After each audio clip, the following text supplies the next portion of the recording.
Your form makes a duality, whereas you are your form. You're what you're doing. Now, you think, for some strange reason, I must make that go on as long as possible. And therefore, you think you have an instinct to survive. And so the only thing anybody can agree about today, so far as the discussion of ethical and moral problems are concerned, is that we ought to survive. And therefore, certain forms of conduct have survival value and certain forms don't. But when you say to yourself, you must go on living, you put yourself in a double bind. Because you've said to a process which is essentially spontaneous that it must happen. And the basic form of the double bind, which is imposed upon all children, is you are required to do that which will be acceptable only if you do it voluntarily. So when we say to ourselves, you must go on, the reason is, you see, that we are not living in the eternal now, where reality is. We are always thinking that the satisfaction of life will be coming later, one far-off divine event to which all creation moves.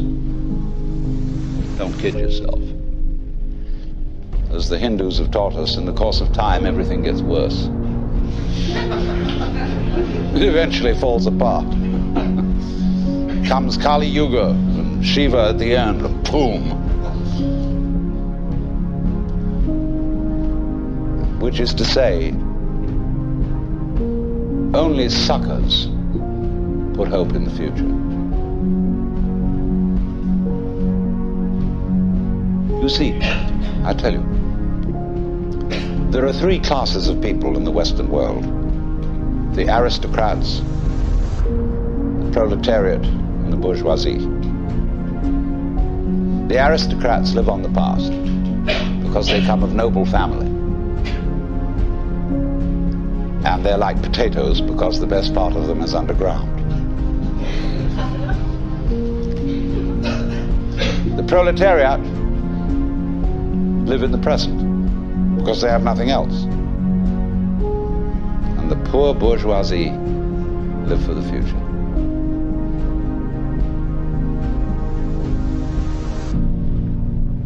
They are the eternal suckers. They can always open to a con game. So when they find out that really there isn't much of a future, you're going to die, they transpose the future into a spiritual dimension. So, therefore, this hope for the future is a hoax. It's a perfect hoax.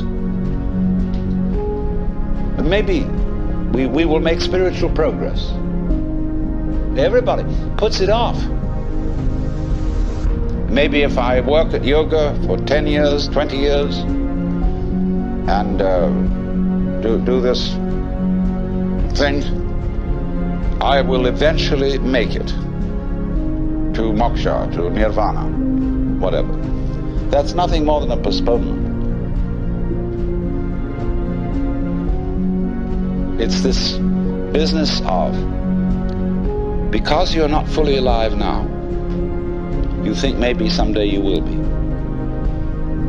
Look, supposing I ask you, what did you do yesterday? No, what did I do yesterday? In fact, I've forgotten. So, but most people say, well, let me see now. Let me get out my notebook. I got up at 7:30 and I brushed my teeth and I read the newspaper over a cup of coffee, and then I looked at the clock and dressed and got in the car and drove downtown and did this and that in the office and so on, and you go on and on and on, and you suddenly discover that what you've described has absolutely nothing to do with what happened. you've described a scraggly, skeletal, fleshless list of abstractions.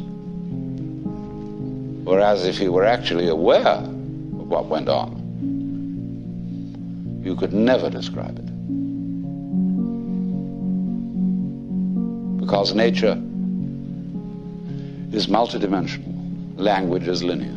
Language is scrawny. And therefore, if you identify the world as it is with the way the world is described, it's as if you were trying to eat dollar bills and expect a nutritious diet. Or eat numbers. A lot of people eat numbers. People play the stock market.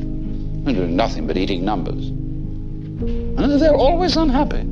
Absolutely miserable. Because they never get anything. So therefore, they always hope more is coming. Because they believe that if they eat enough dollar bills, eventually something satisfactory will happen. So eating the abstractions all the time. We want more time. Confucius very wisely said, a man who understands the Tao in the morning may die with content in the evening. Because when you understand, you don't put your hope in time. Time won't solve a thing.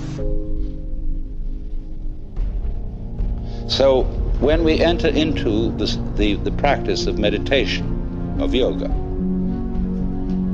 we are doing something radically unlike other human activities.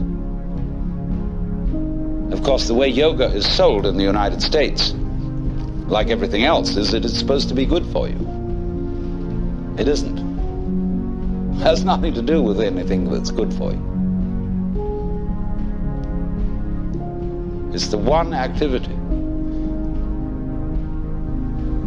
which you do for its own sake, and not because it's good for you, not because it will lead anywhere, because you cannot go to the place where you are now, obviously. Yoga is to be completely here and now. That's why the word yoga means join. Get with it. Be completely here and now.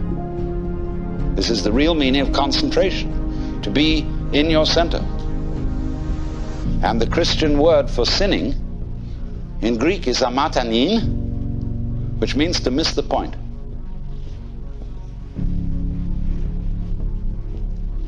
And the point is eternal life, which is here and now. Come to your senses.